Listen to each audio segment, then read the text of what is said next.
आढावा सगळा घेतलेला आहे निदर्शनांमधून काय त्यामध्ये मी होतो, चीफ सेक्रेटरी होते, मदत पुनर्समापत्ती व्यवस्थापन सचिव महोदय होत्या, सगळे आम्ही होतो. मुंबई महानगरपालिकेने सुट्टी जाहीर केलेली आहे. मिठी नदीची पातळी वाढत चाललेली आहे.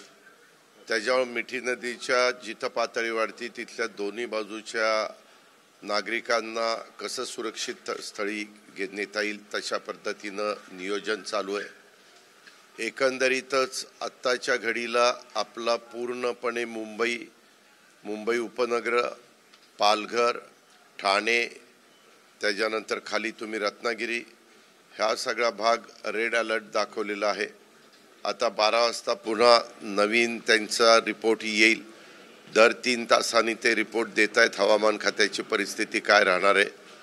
पण एकंदरीत संपूर्ण राज्यभर पाऊस आहे. साधारण आत्तापर्यंत 10 लाख एकर, मी एकराच सांगतोय, 10 लाख एकर क्षेत्र हे आपलं पाण्याखाली आलेलं आहे आणि पिकं पाण्यात आहे. मी अनेक कलेक्टरांशी बोललोय. त्यांनी सांगितलं की 2 दिवसामध्ये आम्ही पंचनामे सुरू करतोय. बऱ्याचशा ठिकाणी NDRF, SDRFच्या टीम काम करतायत. नांदेडच्या परिसरामध्ये आपण आर्मीला पण तिथं पाचारण केलेलं आहे, ते पण तिथं आलेले आहेत. आणि काही गावं पूर्णपणे पाण्याने वेढली गेलेली आहेत. त्यांना SDRF आणि NDRFच्या जवानांनी बाहेर काढलेलं आहे. मुंबईमध्ये आपण आव्हान केलेलं आहे की अगदीच कुणाला गरजेचंच आहे बाहेर पडायचं, अशांनीच नागरिकांनी त्यांच्या अति महत्त्वाच्या कामाच्या करता बाहेर पडावं. जास्तीत जास्त सुरक्षित राहण्याच्या दृष्टिकोनातनं आपापल्या घरी थांबलेलं अधिक चांगलं राहील. दुसरी गोष्ट, आपण शाळांना सुट्ट्या दिलेल्या आहेत, कॉलेजेसला सुट्ट्या दिलेल्या आहेत मुंबईमध्ये. आणि महाराष्ट्राचा संपूर्ण जर विचार केला तर सातारचा घाटमाथा असेल, कोल्हापूरचा घाटमाथा असेल, पुण्याचा घाटमाथा असेल, हे जिथं जिथं घाटमाथे आहेत तिथं मात्र मोठ्या प्रमाणावर आत्ताही पाऊस दाखवलेला आहे, रेड अलर्ट दाखवलेला आहे. मुंबईतले काही ठराविक स्पॉट आहेत, त्या स्पॉटमध्ये पाणी हे तिथं साठलेलं आहे. परंतु पोलीस पण अतिशय अलर्ट आहेत. आमचे मुंबई महानगरपालिकेचे आयुक्त, नंतर CP आणि त्यांची सगळी यंत्रणा हे त्याच्यामध्ये बारकाईनं लक्ष ठेवून आहेत. आमचं इथलं डिझास्टर मॅनेजमेंट हे देखील सगळे लोक, काही जण तर इथंच 24 तासातले फक्त आंघोळीला आणि काही गोष्टीच्या करता बाहेर जातात, नाही तर इथंच बसून त्यांचाही फार बारकाईनं ह्या सगळ्या गोष्टीकडे लक्ष आहे. आज 11 वाजता मुख्यमंत्र्यांनी एक बैठक बोलवलेली आहे आणि 12 वाजता कॅबिनेट आहे. त्या दोन्ही बैठका होणार आहेत, त्या काही रद्द करण्यात आलेल्या नाहीत, अशा पद्धतीनं मुख्यमंत्री कार्यालयांकडनं समजलेलं आहे. आणि पूर्णपणे राज्य सरकार संपूर्ण 36 जिल्ह्यामध्ये बारकाईनं लक्ष ठेवणं, त्यातल्या तिथलं प्रशासन, मग आमचे तिथले SP असतील, कलेक्टर असतील, CEO असतील आणि काही भागात CP आणि आयुक्त असतील, म्हणजे महानगरपालिकेचा परिसर आहे तिथं, ह्या सगळ्यांचं अतिशय सगळे लक्ष ठेवणं आणि सगळ्यांना तशा प्रकारच्या सूचना दिलेल्या आहेत. काही ठिकाणी मात्र घटना घडलेल्या आहेत. लोक जात असताना मोटर पाण्यातनं वाहून गेली, त्याच्यातनं 3 लोकांना वाचवण्यात आलं, एकाची डेड बॉडी सापडली. अशा काही बाबतीमध्ये मात्र जीवितहानी ही झालेली आहे.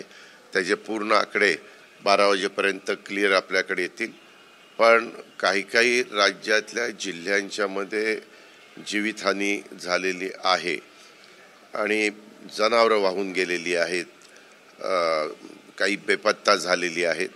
अशा प्रकारचं आपले रत्नागिरी जिल्ह्यातल्या रायगड जिल्ह्यातल्या ज्या 2-3 नद्या आहेत, 3-4 नद्या आहेत, त्याच्यामध्ये विशेषतः खेड, त्याच्यानंतर तुमचं चिपळूण इथली पाण्याची पातळी वाढत चाललेली आहे. अजून म्हणजे धोक्याच्या पातळीच्या जवळपास ती येऊ पाहतीये, अशा प्रकारची साधारण परिस्थिती आहे. मुंबई महापालिकेने सुट्ट्या जाहीर केल्या, शासकीय निमशासकीय, परंतु कन्फ्युजन असं झालंय की मंत्रालय सुद्धा. एक मिनिट, मुंबई महानगरपालिकेने सुट्ट्या जाहीर केलेल्या आहेत. मंत्रालयामध्ये ज्यांना शक्य असेल ते येत आहेत. वास्तविक आज आता मी तुम्हाला सांगितलं 11 वाजता आणि 12 वाजता मीटिंग आहे. 12च्या मीटिंगच्या मध्ये त्याबद्दलची पुढचा निर्णय होईल. 12ला काय नक्की परिस्थिती राहतीये, कारण चीफ सेक्रेटरी बोलत असताना असं म्हणत होते की मुंबईला सुट्टी जाहीर केली की ती मंत्रालयाला पण आपोआप होते असं, परंतु काहींचं म्हणणं असं आलं की मंत्रालयाला वेगळी सुट्टी जाहीर करायला पाहिजे, परंतु तसा अद्यापर्यंत निर्णय घेण्यात आलेला नाही. कारण आजची कॅबिनेट आहे. संपूर्ण महाराष्ट्रामध्ये पावसाने थैमान घातलेले असल्यामुळे जेवढे काही मंत्री महोदय येऊ शकतील कॅबिनेटला, आणि अधिकारी तर सगळे साऊथ मुंबईतच राहतात, विशेषतः आपले IAS आणि IPS ऑफिसर, त्याच्यावर त्यांना पण इथं जवळ यायला तशी अडचण नाही आहे. आणि मग एकदा त्याच्यातून आपल्याला आढावा घेता येईल, त्याच्यातून आपल्याला पुढच्या गोष्टी काय केल्या गेल्या पाहिजेत ते त्या ठिकाणी समजून घेता येईल. आता मी आपल्याला हे दाखवतो. हे पालघर, ठाणे, मुंबई, रायगड, रत्नागिरी हे रेड अलर्ट दाखवलेला आहे, तो भाग आहे, आणि बाकीचा येलो अलर्ट आहे. आपल्या महाराष्ट्र पूर्णपणे रेड अलर्ट काही भागात ऑरेंज अलर्ट, काही भागात येलो अलर्ट, अशा पद्धतीनं ह्या तिन्ही गोष्टींनी महाराष्ट्रात व्यापलेला आहे. इनफॅक्ट रेड अलर्ट दुसरं गडचिरोलीच्या भागामध्ये थोडा पाहायला मिळतोय. नंतर हे खालच्या म्हणजे मी 4-5 जिल्ह्यांची नावं सांगितली, तिथे एक ते दाखवतोय.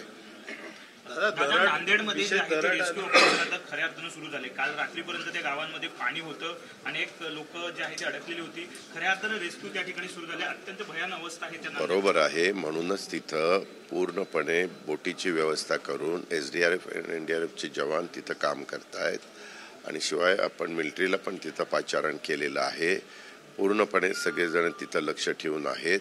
कुठल्याही परिस्थितीमध्ये जी गावातले नागरिक हे चारी बाजूनी पाण्याचा वेढा असल्यामुळं थोडेसे त्यांच्या मनामध्ये धाकधूक निर्माण झालेली आहे, त्यांना सुरक्षित स्थळी आणण्याचं काम हे युद्ध पातळीवर चालू आहे. NDRFच्या टीम कुठे आता तैनात केलेल्या आहेत? NDRFच्या टीम ह्या जास्त करून विशेषतः नांदेडच्या परिसरामध्ये जिथं पाण्याची पातळी मोठ्या प्रमाणावर वाढलेली आहे आणि जिथं पाण्याचा वेढा ज्या गावांना बसलेला आहे किंवा मोठ्या प्रमाणावर पुलावरनं पाणी वाहत असल्यावर त्यांचा संपर्क तुटलेला आहे, अशा लोकांना सुरक्षित स्थळी नेण्याचा प्रयत्न हा राज्य सरकार करत आहे. NDRFची टीम करते, SDRFची टीम करते.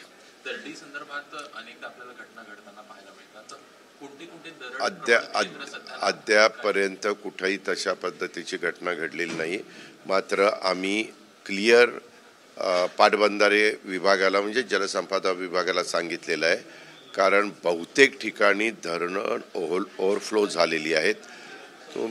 पत्रकार मित्रांनो, मला तुम्हाला सांगायचं आहे की ज्यावेळेस धरणं ओव्हरफ्लो होतात त्यावेळेस पूर नियंत्रण करण्याच्या करता धरणाचं पाणी पण तुम्ही कशा प्रकारे सोडतात त्याच्यावर पण पुराचं नियंत्रण आपल्याला करता येतं. आम्ही त्यांना अशा सूचना दिल्यात की प्रत्येक धरणावर कमीत कमी एक्झिक्युटिव्ह इंजिनियर दर्जाचा म्हणजे व्यक्ती ही तिथं 24 तास तुम्ही ठेवा. पाणी कसं सोडतात, काय सोडतात, आणि जास्त करून आता दिवस उजाडलेला आहे, सकाळपासून जिथं पाण्याची पातळी वरनं धरणामध्ये फ्री कॅचमेंट एरियामधनं जिथं येवा मोठ्या प्रमाणावर चाललेला आहे. समजा एखाद्या धरणामध्ये 1,00,000 क्युसेस येवा येत असेल तर त्या धरणाच्या गेटमधनं देखील तेवढंच पाणी आपल्याला सोडत राहावं लागतं, आणि काही नद्यांना मोठ्या प्रमाणावर आपण पाणी सोडतोय. आम्ही आत्ता माहिती घेतली, अलमट्टीने पण त्यांचं पाणी सोडलेलं आहे, कारण आपली कोयना असेल, आपली कृष्णा असेल, ह्या दोघांचा संगम होऊन ते पाणी अलमट्टीला तिथं जात असतं. अशा पद्धतीनं शेजारच्या राज्यांची पण मदत आपण त्या बाबतीमध्ये घेतो, कारण त्यांनी नाही पाणी सोडलं, पाण्याचा फुगवटा जर तसाच राहिला तर त्याचा फटका आपल्याला बसू शकतो. त्याच्यामुळं दोन्ही राज्यांच्या मध्ये अशा ठिकाणी जी परिस्थिती असेल तिथं समन्वय हा आपण साधतोय, आणि त्यांनी पण सहकार्य हे दिलेलं आहे.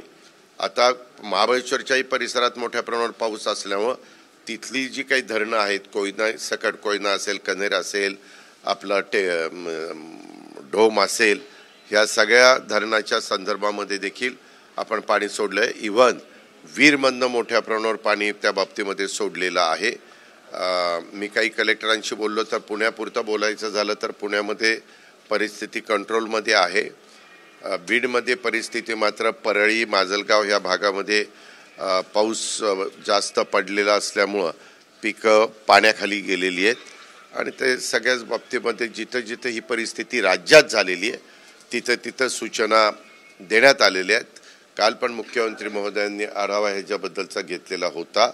आज पण आता कॅबिनेटच्या निमित्तानं तो आढावा घेतला जाईल. आम्ही सगळ्या भागातल्या प्रशासनाशी संपर्क ठेवून आहोत. दादा, मुंबईमधलं तुम्ही सांगितलं की मिठी नदीची पातळीवर थोडी वाढत चालली. तर काय करणार नागरिकांना? सगळ्यांना नाही, नागरिकांना स्वतः गगराणीशी मी बोललो. गगराणी म्हणले की दादा आमचं तिथं लक्ष आहे, आम्ही तिथं दोन्ही बाजूच्या लोकांना अलर्ट केलेलं आहे आणि कुठल्याही परिस्थितीमध्ये त्यांना जर शिफ्ट करावं लागलं तर सुरक्षित स्थळी शिफ्ट करण्याच्या बद्दलचं नियोजन पण त्यांचं आहे.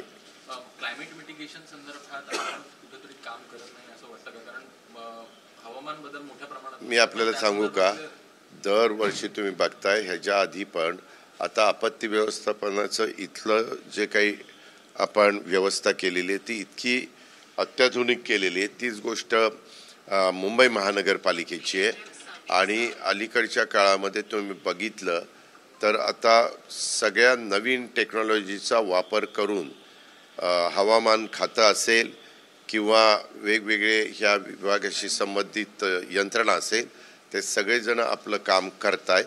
मी आत्ता देखील त्यांच्यातल्या काही वरिष्ठ अधिकाऱ्यांशी बोललो तर त्यांनी पण सांगितलं दर 3 तासांनी आम्ही अपडेट देतोय. आत्ता पूर्ण इथल्या डिझास्टर मॅनेजमेंटचं आपल्या इथं जे स्क्रीन आहेत त्याच्यामध्ये पूर्णपणे देशाचा नकाशा तिथं तुम्हाला पण पाहायला मिळेल आणि कसं वारं येतंय, कसं ते फिरतंय, कसा तो पाऊस सर्व दूरपर्यंत आपल्या देशामध्ये पसरलेला आहे हे पण तिथं बघितलेलं आहे. देशाच्या बाबतीमध्ये केंद्र सरकार किंवा त्या राज्य सरकार सक्षम आहेत. आपण आपल्या राज्याचा विचार करून इथली परिस्थिती व्यवस्थितपणे कशी राहील आणि जे अडचणीत लोक आहेत, जे बाधित लोक आहेत त्यांना कशी मदत करता येईल ह्याबद्दल पूर्णपणे सरकारी यंत्रणा कामामध्ये झोकून दिलेलं आहे. दादा, नांदेडमधली जी गावं उद्ध्वस्त झालेली आहेत त्यातल्या नागरिकांचं असं म्हणणं आहे की आमचं संसार जे आहे ते उद्ध्वस्त झाले आहेत, सरकारने लवकरात लवकर निधी अरे बाबा, काल ऐका ना, अजून पाणी तिथलं कमी झालं नाही. त्याच्या संदर्भातलं पाणी कमी झाल्यानंतर आपण ताबडतोब पंचनामे सुरू करणार आहे.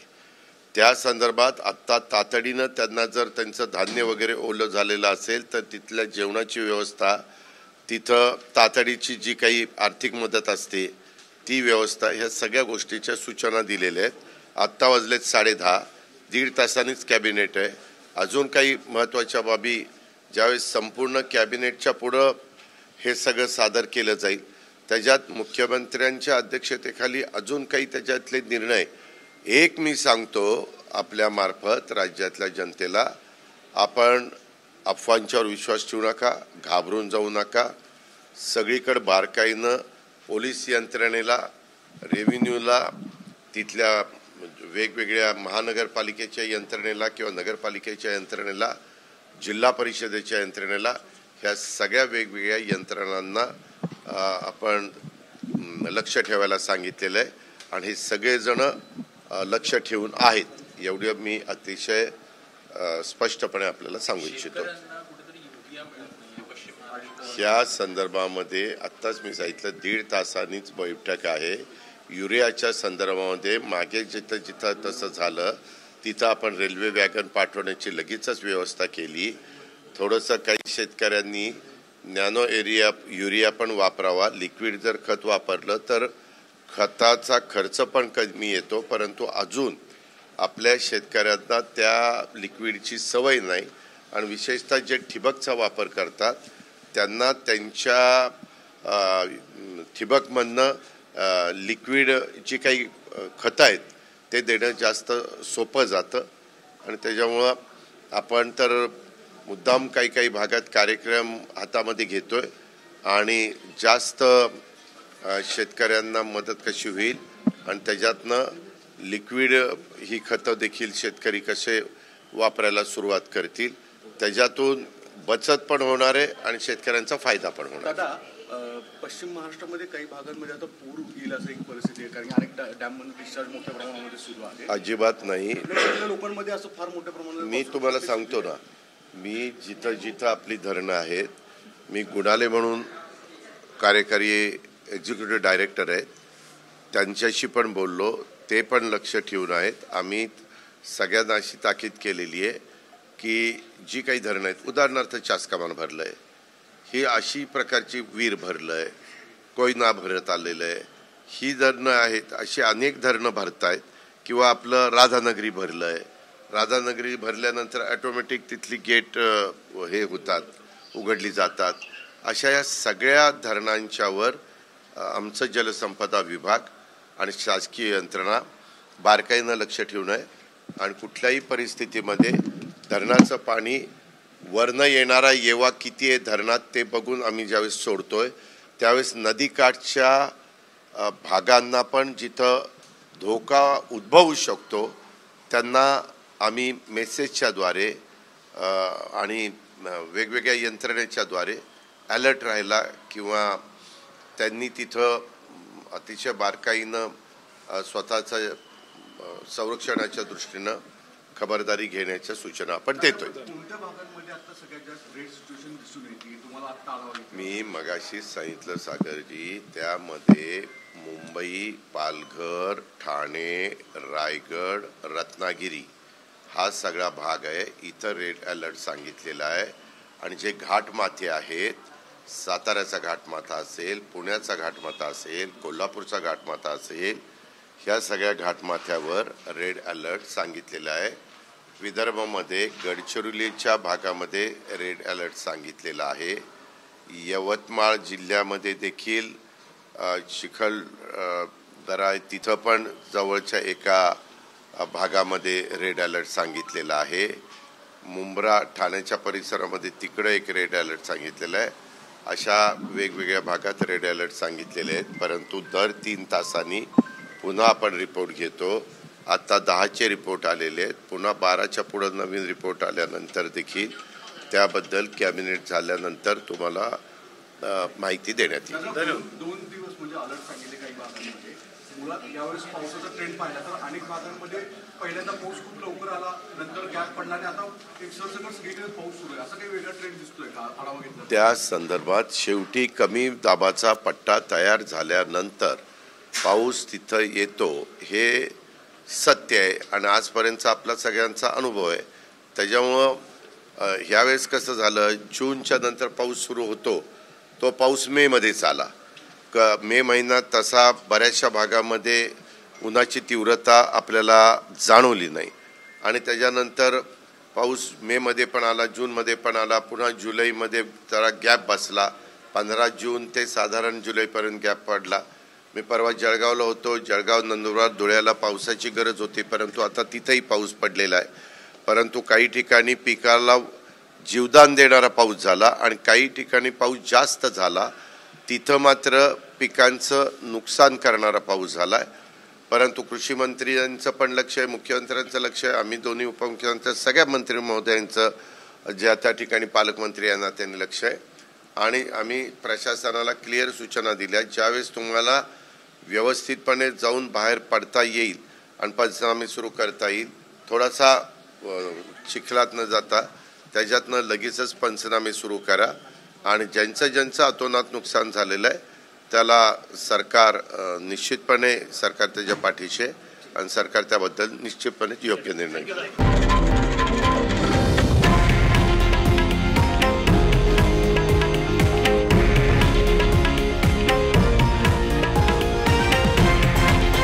हे आहे देशातील नंबर 1 न्यूज नेटवर्क आणि आपण पाहत आहात TV9 मराठी, एकमेव.